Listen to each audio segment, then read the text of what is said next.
Olá, bem-vindos a mais um cenário.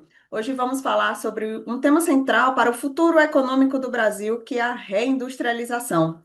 Depois de décadas de perda de competitividade e redução da participação da indústria no PIB, quais caminhos podemos trilhar para recuperar a capacidade produtiva do país? Para essa conversa, recebemos Célio Fernando Melo, sócio na BFA Investimentos, que vai compartilhar conosco sua visão sobre as estratégias econômicas e políticas necessárias para impulsionar a reindustrialização nacional. Tudo bom, Célio? Seja bem-vindo a mais um Cenários. Obrigado, Kelly, pelo convite. Acho muito importante. E o tema parece bastante ambicioso. Então, vamos começar. Nos últimos anos, a participação da indústria no PIB brasileiro vem caindo. E como que isso impacta a economia e por que a reindustrialização se tornou tão urgente? Olha, Kelly, em primeiro lugar, a gente tem que ver que nós temos uma série de. Não é uma coisa tão simples, né? Por que o Brasil caiu nos últimos 20 anos, né? O processo de industrialização. Mas, obviamente, é uma questão de produtividade. Produtividade fala-se em competitividade. Mas 11%, ela ainda é muito representativa do ponto de vista de PIB e a gente colocar que 11% podem representar quase 30% da arrecadação do país, é muita coisa. Fora o impulso que você tem de investimentos em inovação e tecnologia. Você vê que 11% respondem por quase mais de 60% do que é investido na nossa inovação e tecnologia. E indústria puxa as demais cadeias produtivas, como serviços e também, obviamente, o comércio. Então, você tem aí uma importância muito grande nessa reindustrialização. Se você pegar países como a Coreia, você chega aí a uma participação do PIB de 39%. Então, tudo isso vai levando a gente a pensar um benchmark importante como a Coreia do Sul, né? E você olhar, poxa, o Brasil precisa melhorar. Hoje é o celeiro do mundo, desde 2023. Ótimo, são commodities, estamos fazendo aí um excelente trabalho. Mas também, nós não temos também um grau de abertura da economia também tão significativo. Mas a gente tem que entender, porque agora mesmo, quando você falava assim até sobre esses aspectos do comércio externo, que obviamente você deve discutir, se falava sobre a competitividade do Brasil no sentido de você trabalhar é, os produtos brasileiros lá para fora, colocando, por exemplo, o que é o comércio do próprio Estados Unidos, que cresceram na questão global, como da China. Tá? E o Brasil? O Brasil praticamente estagnado.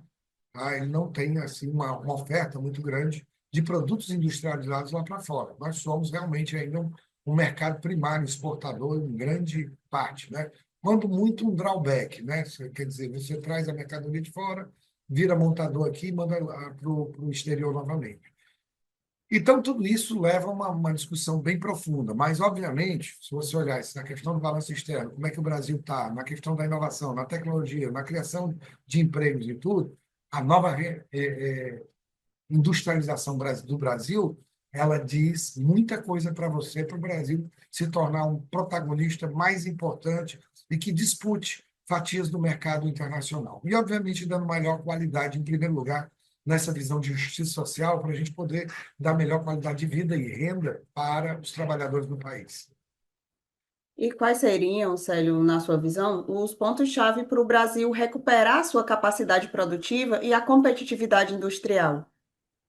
Olha, a primeira coisa é a gente pegar e ter um trabalho em cima de tecnologia, não tem outra questão. Esse encadeamento que a gente possa falar de outras cadeias produtivas, elas vão ocorrer por tecnologia. Então, esse potencial é muito forte para você pegar e poder melhorar. Então, não dá para a gente pegar e pensar que essa competitividade ela vai ocorrer de uma hora para outra de forma nenhuma. Mas você precisa de uma estabilidade fiscal. A gente hoje ainda está numa reforma. Tudo isso é importante. A gente precisava ver o IVA funcionando para não onerar tanto a cadeia produtiva. Isso só com relação aos aspectos fiscais, para você melhorar o custo de capital dessas indústrias, para elas poderem ter competitividade lá fora.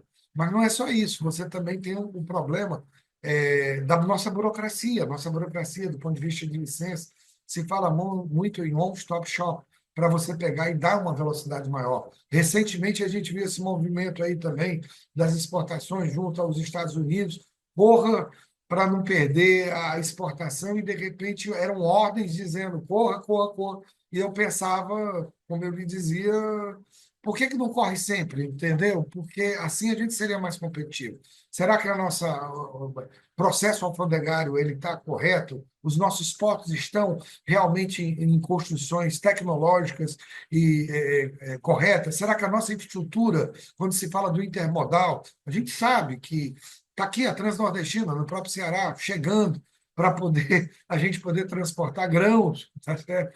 Aí nessa linha, né? Então a gente tem que poder entender como a gente pode pegar, do ponto de vista de infraestruturas, do ponto de vista de reformas legais, marcos regulatórios, segurança jurídica, para poder dar tudo isso. Infraestrutura e logística é tudo. Então, nós teríamos preços de energias competitivos, nós teríamos água para poder abastecer tudo isso, e toda essa integração que tem que ser feita, como é que é a nossa diplomacia do ponto de vista comercial, não institucional? A gente consegue realmente, o Brasil, vamos lá, falar com a União Europeia para poder acelerar questões do Mercosul, ALAD, Ásia e outras questões, México, Canadá, independente até dos Estados Unidos. Como é que a gente está fazendo isso? Quais são as nossas missões nesse sentido? Mas, com tudo isso, cadê a inovação? Cadê a tecnologia? Cadê essa ciência tão forte? Será que ela só está nas academias? Porque eu vou lhe dizer, eu passo nessas academias e a gente teve oportunidade de passar pelo governo, construir, eu só vejo gênios aqui no Ceará, inclusive, certo? Pessoas fantásticas. E, de repente, como é que isso não se liga com o setor produtivo da forma como deveria? Nós temos, obviamente, também questões culturais, que eu acho que a gente vai passar a desfrutar. Nosso desenvolvimento depende também de cultura. Nós temos uma cultura ocidental, que eu me lembro, está você que gosta das minhas histórias, eu estava na Universidade de Beijing, tá certo?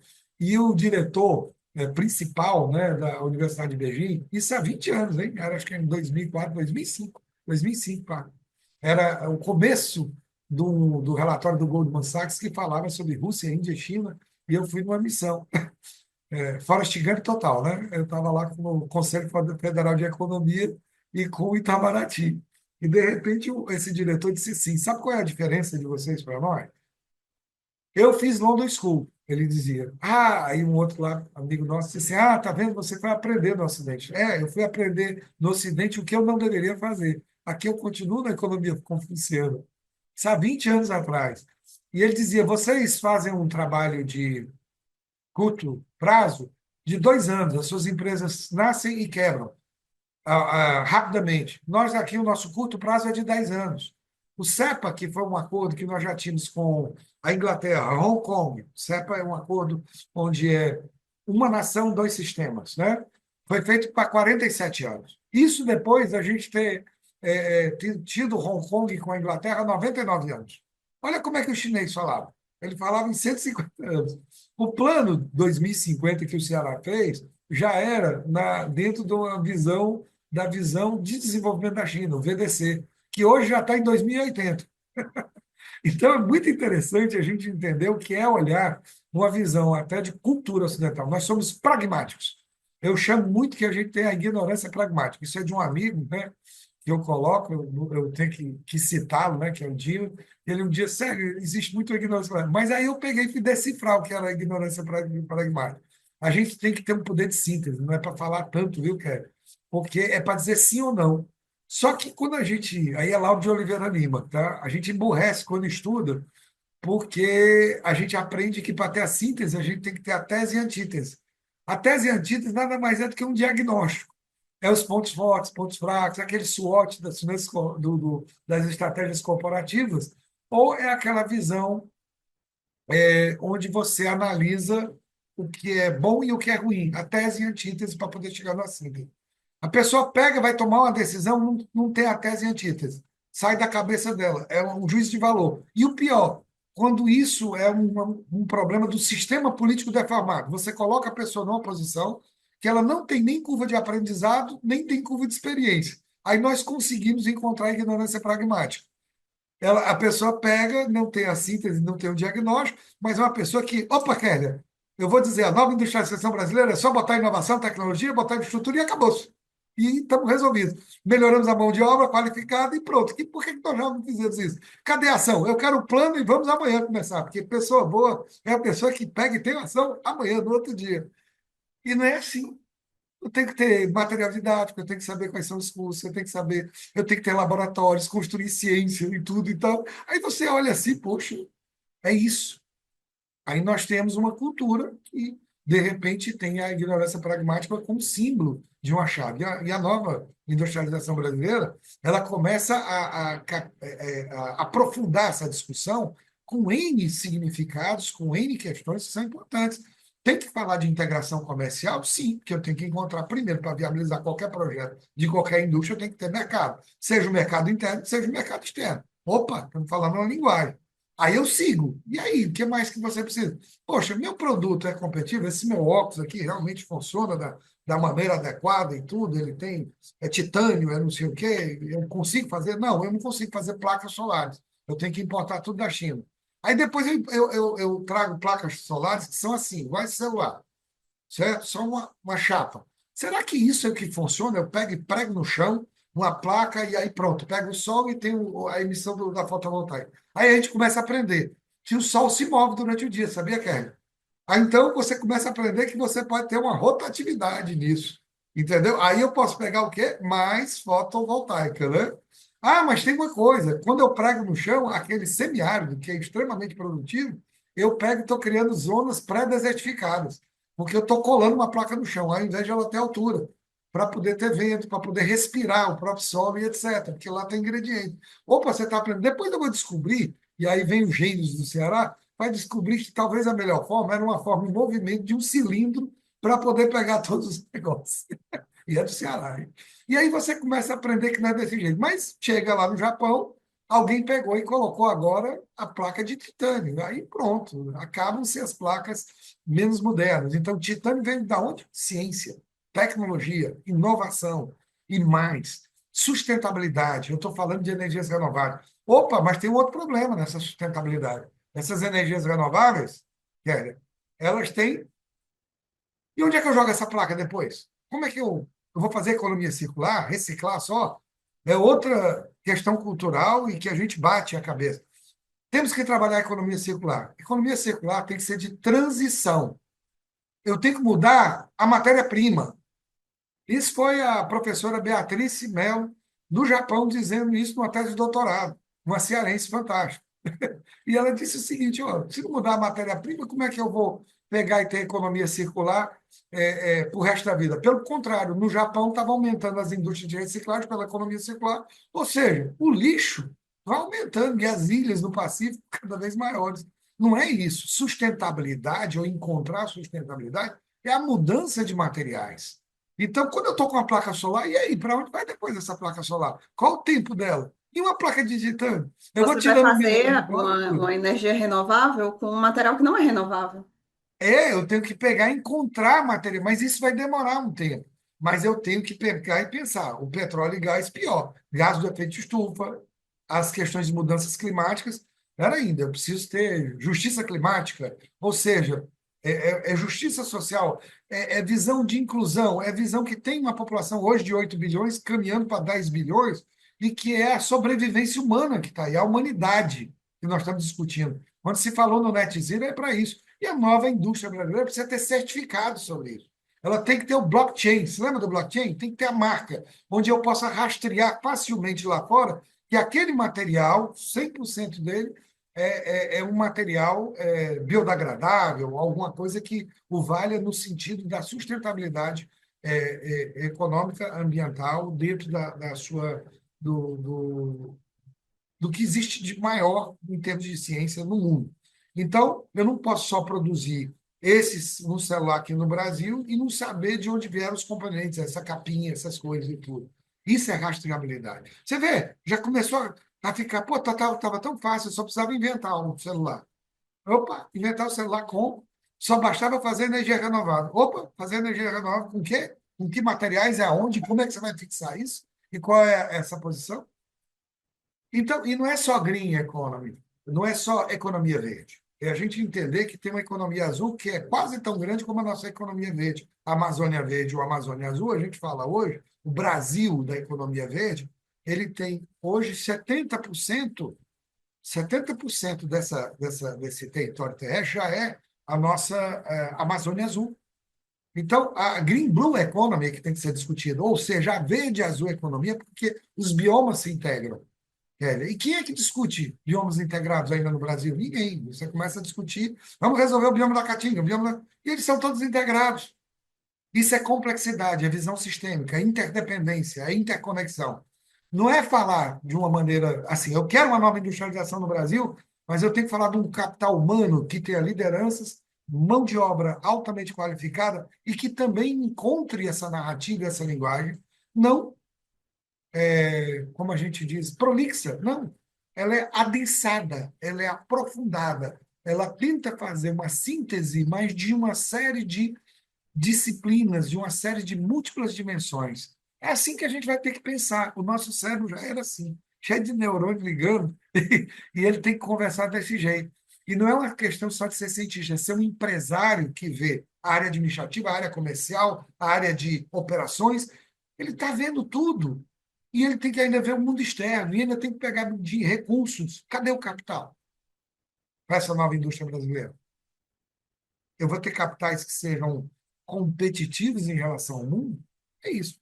Eu acho que isso aqui é um pouquinho, né? Um aperitivo para a gente dizer o quanto a nova indústria brasileira tem, né? E as nossas instituições para poder trabalhar. É isso aí. Muito É. bem. Célio, a Nova Indústria Brasil, que é uma iniciativa do governo federal, né, impulsionada pelo Ministério do Desenvolvimento, Indústria, Comércio e Serviços e financiada pelo BNDES, pela FINEP, pela Embrapi, visa modernizar e fortalecer a indústria nacional. Então, como que essas entidades estão atuando no processo de neoindustrialização? E essa política industrial atual, na tua opinião, ela atende às demandas reais do setor? Olha, uma tentativa. Recentemente foi lançado um edital para Business Plan, tá certo? Onde até ampliou-se um pouquinho essa faixa. Caixa Econômica, Banco do Brasil, Banco do Nordeste também participando. Tá? Para o quê? Produtos tipo data center, energias renováveis e tudo. O edital era de algo em torno de 10 bilhões, tá? Até a última informação que eu tinha já tinha superado essa demanda. Mas ainda para preparar um plano de negócio que tem que ver quanto é de capital próprio que cada projeto desse vai ter, quanto de recursos que seriam não reembolsáveis para a pesquisa, para um debate desse tipo. Então, os investimentos são naturais. O nosso mercado de capitais ele precisa se ampliar, seja na parceria público-privada, nas questões que são concessionárias ou de infraestrutura que são necessárias para a nova indústria, seja na questão que como atua o nosso mercado para poder atender isso. Pela primeira vez esse ano, o mercado de DCM, que é o Debt Capital Markets, quer dizer, debentures, esses mercados que a gente chama de desbancarização, superaram os valores de crédito. Isso é uma coisa fantástica, mas será que a Bolsa de Valores era para estar trabalhando no mercado de dívida, no mercado de debt? Era para estar trabalhando talvez no mercado de equity, no mercado de ações, no mercado de sócios, para poder ter uma estrutura de capital adequada. O que é uma estrutura de capital adequada? Quanto eu tenho de dinheiro meu próprio ou de sócios, junto com o dinheiro de dívida, para saber o que a gente chama de alavancagem. Até que ponto, e isso é teórico também, Kelly, que você tem custo de falência. Tem um momento que se eu pegar muita dívida e a taxa de juros sobe muito, o meu lucro líquido, se tiver igual ao custo de um serviço da dívida, eu estou num ponto de inflexão que a gente chama de custo de falência na teoria. Então, muito cuidado. A alavancagem ela é importante? É. Ela é mais barata até do que o sócio? É. Nós temos um fundo nacional aqui, um FNS? Sim, mas ele é muito pouco dinheiro para essa grande transformação. Então, a gente está falando de investimento. A Embrapi, ela trabalha numa direção bacana de missões industriais, está certo? O BNDES e a FINEP têm sido sempre consorciados, um com dinheiro não reembolsável, outro com dinheiro já reembolsável, o que ajuda, porque tem uma hora que, até para maturar, eu tenho uma hora que eu preciso fazer o projeto. Não é eu pegar e sair da minha cabeça dando um tiro, não. Eu tenho que fazer um projeto, saber os custos e tudo. E eu tenho que ver a tecnologia, às vezes é uma tecnologia piloto, eu tenho que, às vezes, fazer uma planta piloto. Então, eu tenho que ter recursos para uma coisa desse tipo, que é altamente arriscada. Eu ainda estou, quando eu estou colocando a inovação, eu ainda estou testando mercados, ainda estou testando minha inovação e eu estou testando meu processo produtivo. Então, você vê que não dá para eu pegar um dinheiro de mercado para uma coisa que já é madura. Igual, eu pego lá o CDI, o nosso Certificado de Depósito Interbancário, e trabalho nisso. Então, está funcionando? Tá. Agora, a gente precisa de muito mais, e muito mais, dependendo das demandas aí que o mercado. Subvenções funcionam? Funcionam, até ponto. Para pesquisa e desenvolvimento e inovação, com certeza. Agora, você somar o crédito mais a subvenção, que é o BNDES, mais a FINEP, aí começa a ter um jogo bom. Banco do Nordeste está trabalhando mais e olhando mais a área também de mercado de capitais para poder ver como é que se soma também as necessidades de recursos em todo o Nordeste. Então, é isso. O MDIC faz as políticas públicas aí da nova indústria do Brasil, está buscando facilitação das compras públicas e tudo, mas são regras de origem, fala de certificações, fala de políticas públicas que são fundamentais e críticas para esse novo momento. Agora, será que só isso é, vai rodar, vai responder todas as demandas para a produtividade? A gente vai conseguir a vantagem competitiva verde e azul, né, como eu gosto de falar, de verde e azul nesse sentido? É um tempo que a gente vai ter que ingressar. Burocracias, nosso próprio processo, até as leis para o nosso Congresso. Eleições eram de 2 em 2 anos. Agora a eleição, você terminou a eleição de prefeito, você já está para a eleição de governador e de presidente 6 meses depois. Como é que funciona um Congresso? Como é que funciona? Por medidas provisórias, que aí é o executivo fazendo legislação, é por CPI, é o parlamento fazendo a parte jurídica, é pelo nosso o Poder Judiciário, ele mandando executar. Quer dizer, os três poderes funcionam: um é executivo, outro é judiciário e outro é parlamento. Mas de maneira diferente, né? Medida provisória, CPI, e quem manda executar é o judiciário. Então, é muito complexo você pegar e entender que a gente ainda está também num berço de democracia, tentando aprender. Temos um partido só, um partido chamado Centrão, tem um negócio chamado de emendas, emendas, emendas, emendas, e de repente qual é o propósito mesmo disso? É de dinheiros que poderiam ser focados, canalizados de uma maneira até para a nova indústria do Brasil, eles acabam tendo que ir para cada município, e tudo isso representa o quê? Um sistema político deformado que a gente precisa rever. E vamos rever dessa forma? Não. Tem que rever de outra forma. E isso também ajuda. Não adianta a gente fugir de dizer assim. Era o idiotes de Aristóteles, né? E ele falava que o idiote é aquele que sabe da política e não quer falar sobre ela porque não tem nada a ver com isso. Tem a ver, sim. É aquele vulnerável de rua que está do teu lado e você não estende ou não ajuda ou não vê uma forma. Ele está do teu lado e está contaminando o teu ser, tá? Porque você se sente mal vendo aquilo. Então você tem que ter dignidade e entender que a gente vive numa coletividade. Nós temos a individualidade, obviamente, nossa ciência, nosso pensamento, mas é isso. E a nova indústria ela tem que vir com essa cultura, com essa cabeça, e dizendo assim: poxa, eu tenho que trazer, eu tenho que ser institucional? Tenho. Eu tenho que pegar e trazer inovação? Tenho. Eu tenho que trazer investimentos que sejam com custo de capital adequado? Sim. Eu tenho que combinar custo de capital? Sim. Capital próprio e capital de terceiros? Ou dívida e ações? Sim. Eu tenho que trazer subvenções quando os projetos são novos? Sim. Então, é uma combinação que você viu que não dá para trabalhar a ignorância pragmática. É Ela exige verdade. complexidade. E não é difícil. É uma questão de você ter simplicidade operacional, que é o que está se pedindo, um balcão, quando se fala um balcão único para poder atender a tudo isso, e a gente poder correr. Isso é a velocidade que o próprio Ministério lá do Geraldo Alckmin está tentando fazer, mas é suficiente? Não sei. Vamos ver o que a gente precisa aí. É isso, Kério. Isso aí. Como que a indústria cearense pode se beneficiar de uma agenda nacional de reindustrialização? Olha, o Ceará, na verdade, ele está bem dentro de uma lógica. Ele trabalha protagonismo de muita coisa, tá certo? Às vezes a gente é muito bom para planejar, ser protagonista, mas muitas vezes, Kelly, a gente não consegue colocar em prática, executar, porque as questões são estruturais.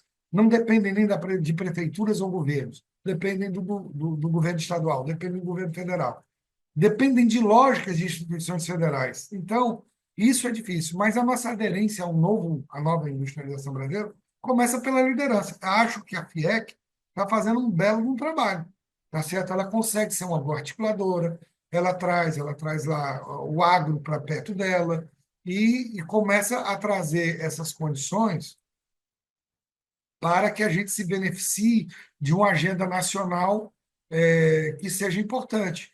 E é óbvio, você tem que se integrar.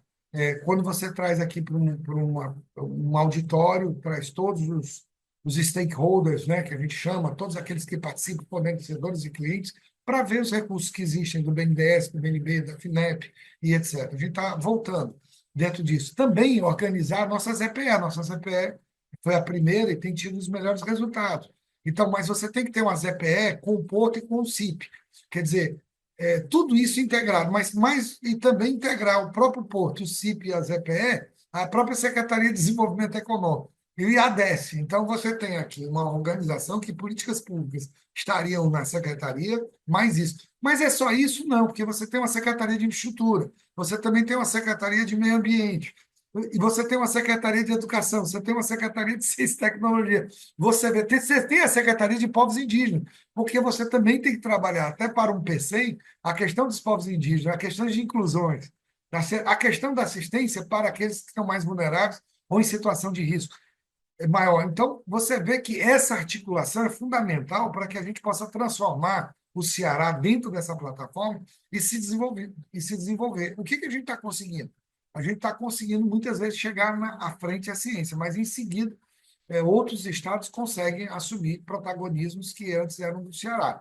Não sei, a gente começa com hidrogênio, daqui a pouco a Petrobras fechou com São Paulo, na certa questão do hidrogênio. Ainda bem que o pessoal de São Paulo não acredita tanto no hidrogênio, por outros motivos, acha muito caro e tudo. E as energias renováveis pelo Nordeste. Aí começa uma outra discussão.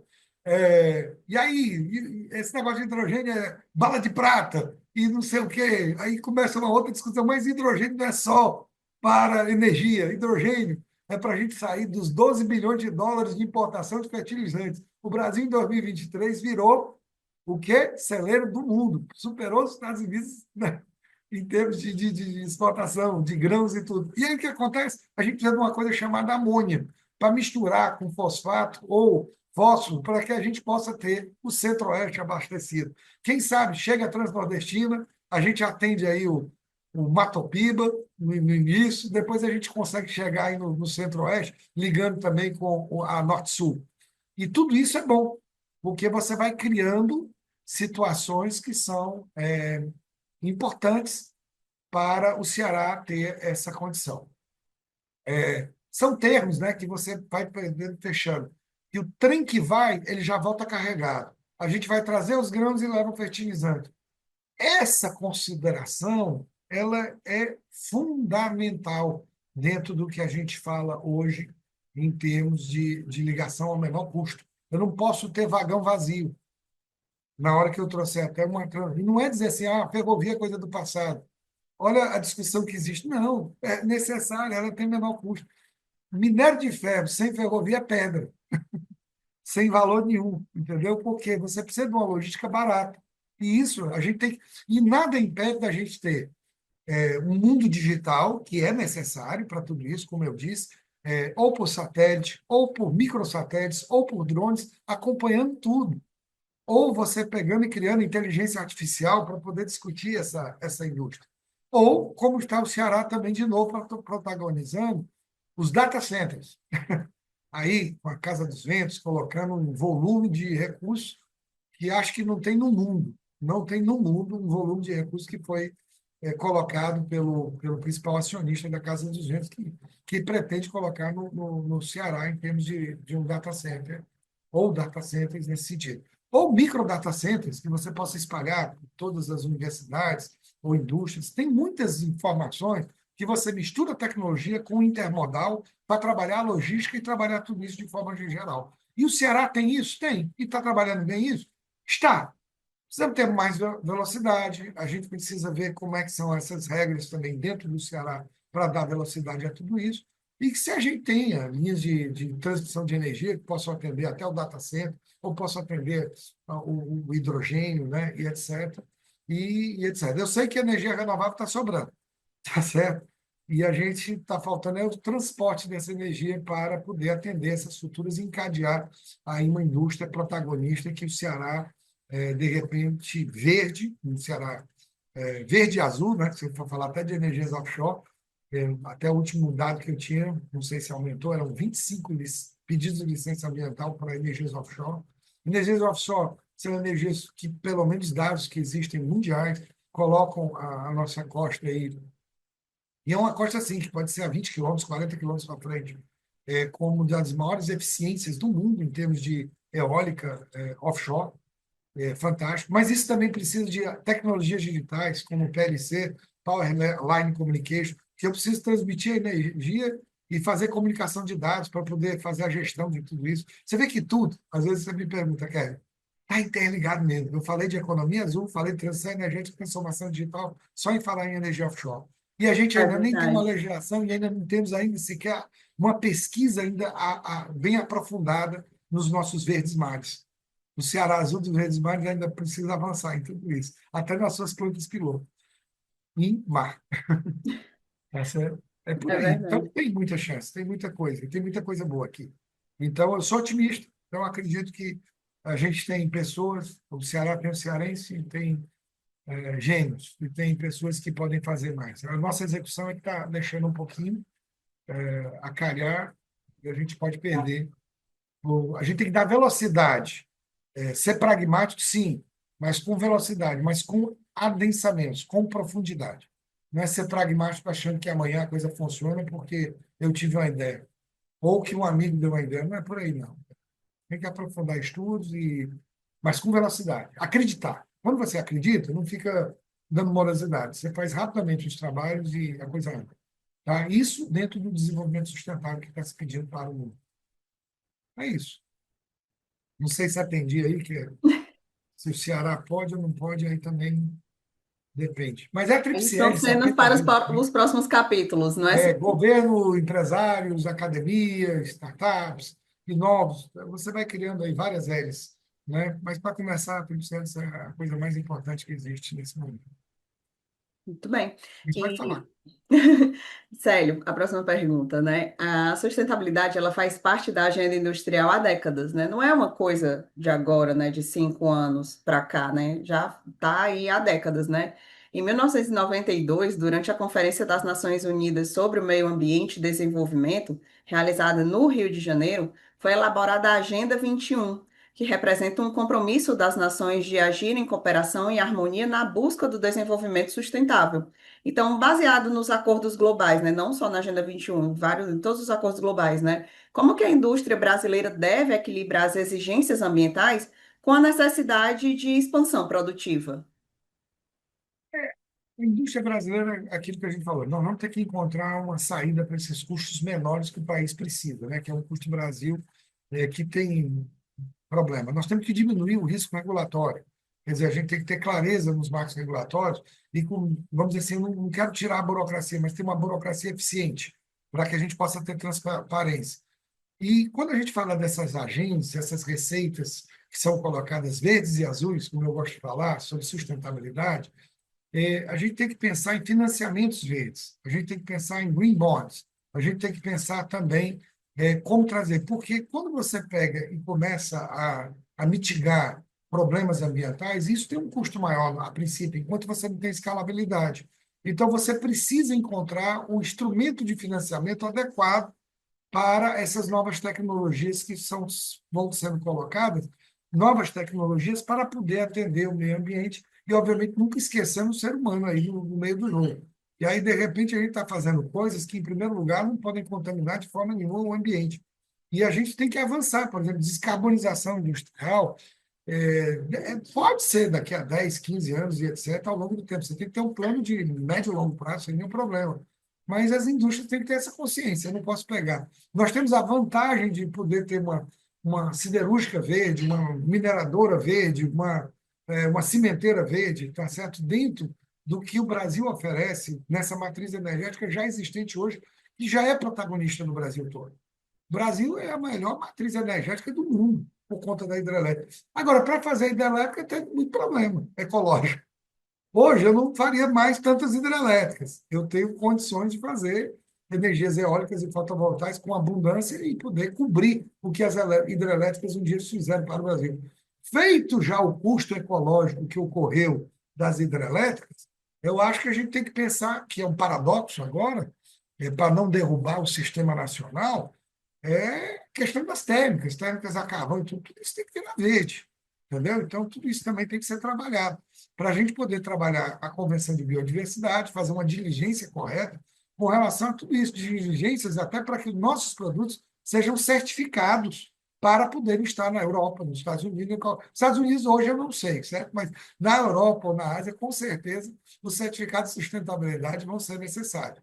E não é uma agenda, porque eu acho que muita gente lá nos Estados Unidos é a favor dessa agenda mais sustentável, né? Mas vamos dizer assim que as políticas públicas hoje dos Estados Unidos, até pelas menções ocorridas, é que é um fiasco do século a questão das energias renováveis. Eu não acredito nisso, acredito na ciência, acredito em evidência, acredito que há uma mudança de clima.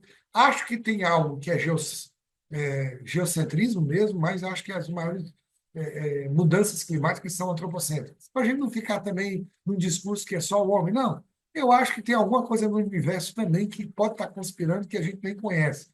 Porque a gente querer acreditar que a gente já conhece tudo daquilo que ocorre nos planetas e como foi a modificação do universo, seja na nossa galáxia ou em outra, é também muita pretensão. Mas vamos dizer que tem um lado do nosso planeta que também que tem a sua mudança e ele pode estar mais acelerado, e pode estar acelerado pela versão antropocêntrica. Então, que é o homem pegando os gases do efeito estufa, a maneira como ele tem modificado, com tudo, tá certo?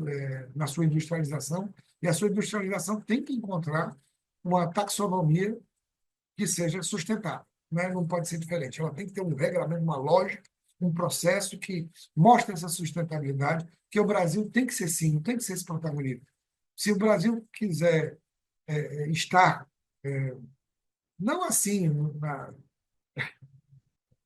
tem a Rússia, tem a China, tem a Índia e o Brasil lá atrás, eu acho que o Brasil tem que fazer um esforço um pouquinho maior, tem que melhorar muita coisa nesse sentido. Mas vai pela ciência, em primeiro lugar, pelas evidências, em primeiro lugar, vai pela questão de você entender, a nova indústria está entendendo dessa forma, tanto é que a busca de uma criação de uma secretaria verde dentro do próprio Ministério do Desenvolvimento é uma coisa inédita. Então, tudo isso é para poder estar conversando com o Ministério do Meio Ambiente o tempo todo. Tudo isso é importante, o próprio Ministério das Minas e Energias falando também da mesma forma. Então, você hoje tem o Ministério da Fazenda cuidando da transformação ecológica, transição ecológica, esses termos que vão sendo colocados e tudo, dentro dessa nova matriz que a gente chama de transição energética vamos dizer assim, uma questão que seja justa, né? Para justa socialmente e que possa ser inclusiva. Né? Tudo isso é importante. Então, é nisso que eu posso falar sobre Acordo de Paris, ODS, sobre todas as conferências do clima. Vamos ter aí a COP30. A COP30 tem que trazer algo diferente, tomara que traga. Acho que uma série de debates que estão ocorrendo e o Brasil pode levar muitas propostas. Como isso vai ser ouvido ou não, não é a importância. A importância agora é do registro. Você tem que criar uma cultura global sobre tudo isso e o Brasil está lá na Amazônia fazendo a COP30. Então, é muita coisa. Independente da organização ou desorganização que ocorra no próprio município lá, ou logística que ocorra, a Conferência do Clima ela será muito bem organizada, bem tratada, como tem sido todas as conferências, com as suas metodologias. Elas vão conseguir sair com respostas para o globo, né? Então, tudo isso. E o Brasil pode levar e encaminhar propostas importantes, eu acredito. Acho que você ter algo mais robusto. Como eu gosto de falar sobre interdependência de biomas. Não é chegar aqui o Brasil é o mais rico em ter 6 biomas, 7, né? Porque tem um bioma marinho também, da Amazônia Azul, e a gente poder pegar e dizer assim, como esses biomas se conversam? Não é eu isolar cada bioma e achar que eu vou resolver as coisas em pedaços. Eu não gosto nem da nossa forma como. Ó, não é uma questão de Nordeste, Sul, Sudeste, não. Essa nossa geografia brasileira, na minha opinião, ela é burra. tá certo? Ela cria um descompasso do ponto de vista político e ela também ela não tem uma construção tão bonita do ponto de vista econômico. Mas nós pegamos e nos apegamos, porque, obviamente, o Nordeste tem boa parte do bioma da Caatinga, da parte seca e etc. Mas não é assim que deveria ser essa é a nossa política de geografia econômica, humana, ambiental para ser tratada. Ela deveria ser muito mais integrada para a gente não ter tantas insatisfações e até discussões assim inócuas com relação a xenofobias internas dentro do país. Então, eu acho que a gente tem que pegar e pensar no novo modelo. Não dá para pensar no modelo atual. O modelo atual, na minha forma de ver, ela é esgotado. Eu preciso da demanda do Sul, o Sul precisa da oferta de energia renovável do Nordeste, a gente precisa da floresta amazônica para o bioma da Caatinga, a gente precisa do bioma da Marinha para o bioma da Caatinga. Então, essas coisas, o bioma do Pantanal com o bioma da floresta amazônica. Então, a gente tem que pegar e repensar o Brasil. Eu diria assim que não é construir o Brasil, não. Nós temos que descobrir o Brasil. A gente pensa que descobriu o Brasil em 1500, mas com essa mudança de época, essas novas inovações, essas tecnologias, com esses acordos que vão falando sobre como o mundo deve estar falando e exigências para o mundo produtivo e agendas que você colocou, a Agenda 21 principalmente, e que isso vem desde Estocolmo, desde 72, tanto tempo, mais de 50 anos, a gente tem que pegar e descobrir o Brasil. Eu acho que esse é o grande desafio dos novos líderes que estão sendo construídos. Redescobrir, né? Vamos descobrir o Brasil, né? Que bom, né, Kevin? Aí a gente tem também, a gente descobre o Brasil e faz a nova indústria do Brasil também junto, para a gente entender que não existe essas divisões, que elas são sectárias, são de uma maneira que não são bem fundamentadas. A gente fala tanto em ciência, né? É uma pena. A gente ainda está nas capitanias hereditárias, é uma pena. No Tratado de Então, Tordesilhas, em parte, e etc. Eu fico, ainda bem que a gente vai estudando um pouquinho de história, mas será que seria esse a trajetória que esse nosso país deveria ter entre essa discussão? Então, quando a gente fala, a gente está falando de globo. O Brasil pertence a um planeta Terra, que, segundo Guilherme Arantes, é o planeta Água, e que tem 70% de oceanos. E que a gente tem que compreender tudo isso, e a nossa costa nordestina é banhada por esse oceano. E nós temos um ecossistema de transição fantástico, que são os manguezais, berçários dos oceanos. Olha que coisa bonita. E nós temos que entender tudo isso, que tem fosfato, tem tudo isso, de maneira sustentável para nossas indústrias. A nova indústria ela tem que ter a visão sistêmica. Ela tem que entender de mapa de interconexões e interdependência. Ela tem que ver o risco global na hora que ela está falando de um município, na hora que ela fala de uma região dentro de um município. E é isso. A gente não pode fragmentar tanto, não. A gente entende que existe um átomo, mas a gente entende que existe o universo. E o universo que a gente fala aqui na nossa linguagem é o planeta, e é global, e essas agendas são para o planeta. O que eu fizer aqui, a nossa conversa ela tem repercussão lá fora, de alguma forma. E eu lhe garanto isso, viu, cara? A gente acaba passando coisas assim que o pessoal lá fala que bacana. Me lembro do presidente, ex-presidente Hugo, indo à Coreia, e ele falando do biometano, o pessoal da Coreia do Sul, puxa, biometano saindo do lixo no Ceará. Olha que coisa fantástica. Então a gente tem muita coisa. E olha que na pandemia nós chegamos, ele era presidente da Segás, eu acho, na época, ou já era presidente da Segás. Aí a gente falava que você tinha, durante a pandemia, a rede de gás, que é pequena no Ceará, mas chegou a ter 55% de biometano. A média é 15%, e ela amplia. Mas é fantástico isso, você olhar uma Cegás, ou uma companhia de água como a nossa aí também, agora eu já trabalhando em várias vertentes, até de energia, de sensoriamento digital, muita coisa, observando as parcerias público-privadas, né? Começava com o grupo lá na própria CAGES, né? Foi a primeira grande parceria de esgotamento sanitário feita numa B3, no mercado de capitais, 18 bilhões. Olha que coisa fantástica. Dinheiro do Fundo Singapura trabalhando isso. O Fundo Singapura aportou para a gente poder ter uma parte do saneamento básico universal. E foi lá na B3, na Bolsa de Valores, lá em São Paulo. Quer dizer, não adianta, a gente às vezes quer dividir também essas coisas, não, a gente precisa de investimento e tudo. Agora, tem que ter essa cabeça que nós estamos no globo e nós temos que atender essas certificações e essas questões todas é, corretamente, de certificações ambientais e tudo. Acho que é isso, Kelly. Eu acho que falar dos acordos inserir o Brasil, inserir o Ceará, inserir Fortaleza, inserir um bairro nessa discussão para a gente entender que a gente não está sozinho, tá? Nem na sua rua, nem no seu prédio de apartamentos ou no seu conjunto habitacional, né? Você tem uma É, comunidade e a gente tem que respeitar tudo isso. E a gente tem que ver qual é a nossa participação nisso. Senão a gente é mais praga do que seres humanos, né? A é gente tem que verdade. estar ali nessa ideia. É isso que a sustentabilidade, quando ela invoca a economia, o ambiental e o social, fala. É uma integração da natureza, onde o homem está inserido. Agora, se a humanidade não quiser estar inserida, aí fica difícil. Aí já é outra história, né? É difícil. Célio, É falando isso. agora sobre comércio exterior, né? Que oportunidades os acordos internacionais oferecem para ampliar as exportações do setor aqui no Brasil? São muitas, sabe? Eu acho que a gente tem aí acordos. É como eu comentava lá no início, a questão da gente poder trabalhar mais precisamente a diplomacia comercial, seja ela dentro do Estado.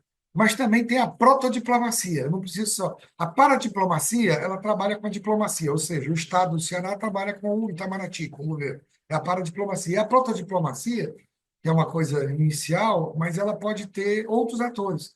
Ela pode ter ONGs, ela pode ter os próprios industriais. Acho que a ação foi correta da CNI, indo aos Estados Unidos falar com as cadeias produtivas e discutir com as cadeias produtivas lá porque aquilo também está interferindo. Aquilo é inflação para os Estados Unidos, aquilo também interfere. O cara está recebendo um produto. Tem que ter um tempo de transição também. Tudo bem, eu não vou mais comprar do Brasil, mas vou comprar da onde? Não é da noite para o dia. Opa, fulano, me manda. O outro pega, já que você não tem do Brasil, eu vou cobrar mais caro. Café. Tranquilo, café. É de 1930 a discussão. Quando foi café para o mar. Mas café para o mar não foi nada para o mar, não. Época de Getúlio, né? E era uma discussão que em 1929 teve uma grande crise mundial, tá certo? A crise de 29, a famosa crise de 29. E no ano seguinte, em 30, foi feito um tarifaço pelos Estados Unidos. Olha que coisa, 30, 25, quase 100 anos, né? Tudo Olha só a bem. história se repetindo. A história se repete de maneiras com ela tem os mesmos padrões, ela é diferente a maneira como dá e a visão. Mas era 40% para o mundo inteiro. Isso levou ao Plano Keynes em 33. Olha que a teoria geral do emprego, juros e renda do Keynes só foi ser escrita e concluída em 1936. 3 anos antes, o Plano Keynes, que foi para tentar recuperar a economia norte-americana, já estava sendo executado. Por quê? Porque teve um tarifaço em 30. Ou seja, isso não resolve. Isso é histórico. Agora, como é que você trata tudo isso? Eu tenho que defender. Se eu não tenho inovação, não tenho tecnologia, se eu perco o meu poderio militar, porque não tem guerras assim, ou tem pequenas guerras onde eu não participo, e é o material, é o belicismo, tem o John Darwin, que escreveu Ascensão e Queda dos Impérios Globais, diz assim, que é um ponto de inflexão aí na mudança de época também para essas grandes nações. Porque não adianta eu pegar, não pode importar da China. E daqui a pouco o chip, lá o semicondutor está lá na China para botar naqueles telefones de iPhone. Aí fica difícil, né? Eu me desmoralizo muito fácil. Porque eu não estou com aquela tecnologia. Por mais que eu aumente a indústria, eu acabo fazendo também só indústria de transformação. Porque os menores custos, a alta tecnologia, ou estão na China ou estão na Índia. Aí fica difícil. Porque as empresas norte-americanas são globais. Elas não estão no território norte-americano. Então, às vezes, você escuta, olha, os americanos e tal. Não é isso. Você tem grandes indústrias globais americanas. Não é isso que está sendo discutido. E a gente tem que pegar e pensar. Então, o Brasil, do mesmo jeito, o Brasil tem que se globalizar também nas suas indústrias. As indústrias têm que também ter uma visão de internacionalização forte, tá certo? Não pode ser uma coisa diferente, mas também tem que ter de volta, a gente volta à questão da competitividade e como é que a gente pode ampliar tanto o meio exportador, eu tenho que ter melhores custos, eu tenho que ter competitividade, eu tenho que ter acordos também que me protagonizem e criem visibilidade e tirem as barreiras técnicas que me deem certificações também que são aceitas globalmente. E eu consigo isso, e financiamentos que possam ser adequados. Não é uma taxa nossa, que é uma das maiores do mundo, para eu poder fazer capital de giro e depois eu querer que uma exportadora com esse capital vá poder ir para alguma parte do mundo vender algum produto. Não vai ser competitivo. Então você vê que é o capital financeiro, é o capital tecnológico, é o capital humano. Nós temos um terço nesse país de pessoas que têm uma condição de analfabetismo. Isso é muito ruim. Tá certo? A gente precisa de mão de obra qualificada. A gente precisa de lideranças também qualificadas para poder compreender tudo isso. Então, é uma história para você chegar lá no mundo muito mais forte. Hoje você tem uma geração muito boa que está trabalhando nessa nova indústria, pessoas que estudaram lá fora, estudaram aqui no Brasil, em grandes faculdades, em grandes institutos, e que estão fazendo a diferença. Mas nós temos que ter, nós temos um BNDES Exim Bank nosso, né, para criar um seguro de crédito de alguma forma para quem estiver exportando. Agora tiveram linhas por conta dos Estados Unidos para os exportadores, para não haver problema. Essas linhas têm que continuar. Você tem que estar no mercado internacional lançando commercial papers, não só notas promissórias aqui dentro, para poder pegar o custo lá de fora. E também não pode ter uma coisa que fique complicada internamente para que não haja flutuações também de câmbio. Que aí também eu pego dinheiro lá fora, eu tenho uma flutuação de câmbio se eu não fizer um hedge, ou seja, uma proteção de moeda que encarece de novo, porque aqui tudo é. Hoje eu digo uma coisa, amanhã eu tenho uma lei, amanhã eu tenho outra, amanhã eu tenho uma emenda constitucional, eu mudo a Constituição. É difícil. Você tem que ter uma certa estabilidade regulatória para também estar no comércio internacional. Então, você vê que os nossos diferenciais necessários para essa conquista são grandes e tem muitas áreas que a gente não pode esquecer para poder construir. É por aí, tá Certo. bom? E tá ótimo. Célio, e para a gente finalizar aqui os cenários, quais setores têm maior potencial para liderar a nova fase industrial brasileira nos próximos anos? A gente falou muito aqui na parte da transição energética, né? Quando a gente fala das energias renováveis. Eu acho que solar, eólica, de alguma forma, dado que a gente aprendeu a armazenar, ainda é caro, porque não tem escalabilidade, mas vamos lá, daqui a pouco a gente tem escala, a gente pode pegar e exportar sim energia. É uma coisa interessante, tá?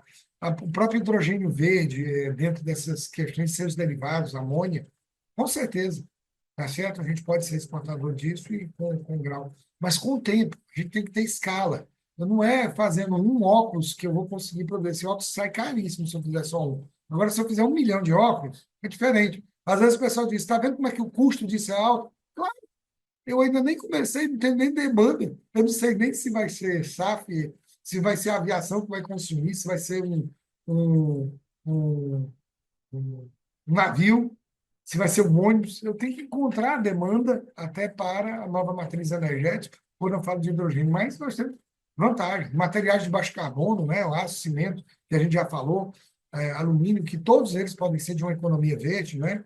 Para poder rodar. Eu acho que eu tenho muita coisa aqui que eu poderia colocar, mas eu ficaria até no que nós temos, tá? Eu acho que nós temos aí tudo que o Brasil faz bem no celeiro do mundo, a gente pode criar valor. Esse é o grande ponto.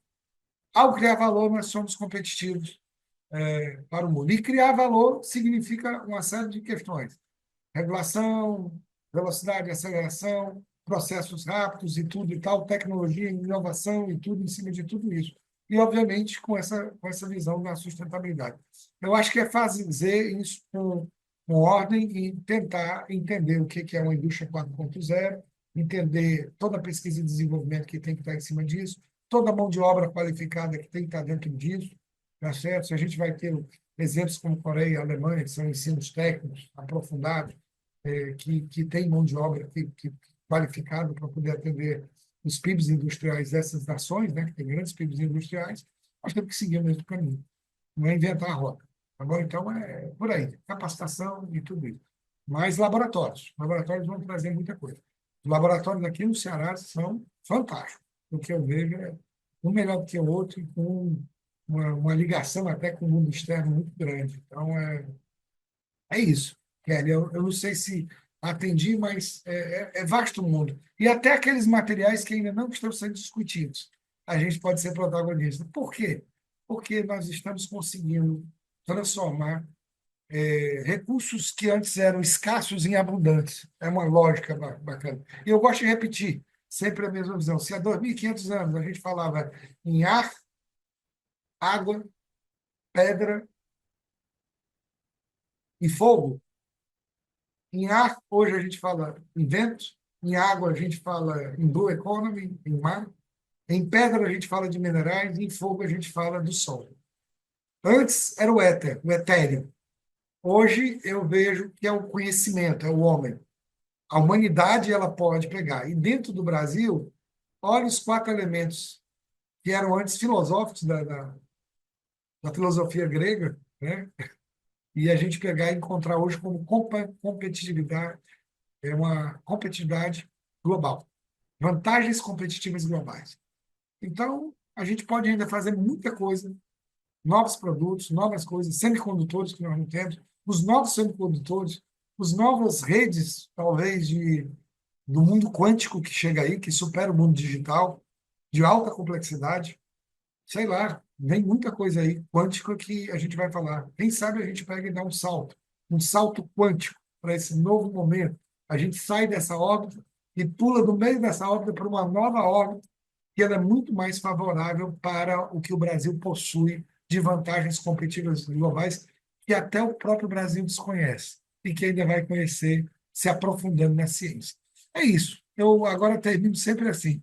Tomara que o Brasil consiga descobrir o Brasil, para que a gente possa pegar e entender. E o Brasil como esse símbolo ou significado do mundo, até com a COP30, ou não precisaria nem da COP30, com o significado do mundo de ser esse protagonismo da matriz energética, eu acho que já é um banho. Agora a gente tem que organizar o que é essa polarização, questões políticas, o nosso ordenamento jurídico e tudo, para que o Brasil possa sair muito bem nos próximos anos e a gente possa pegar e ter uma educação de primeiro mundo e, obviamente, ter um grande grau de abertura e ser realmente um celeiro mais do que as commodities, mas um celeiro de grandes tecnologias para o mundo inteiro. Acho que é isso. Tá bom, Kér? Tá ótimo. E com isso a gente chega ao final de mais um Cenários. Gostaria de agradecer aqui a participação do Célio Fernando, nosso convidado de hoje, e também da sua audiência. Se você gostou, deixe o seu comentário, se inscreva no nosso canal, curta, compartilhe e não perca nenhum conteúdo da Trends, tá bom? A gente fica por aqui. Próxima quinta tem mais. Até lá. Tchau, tchau.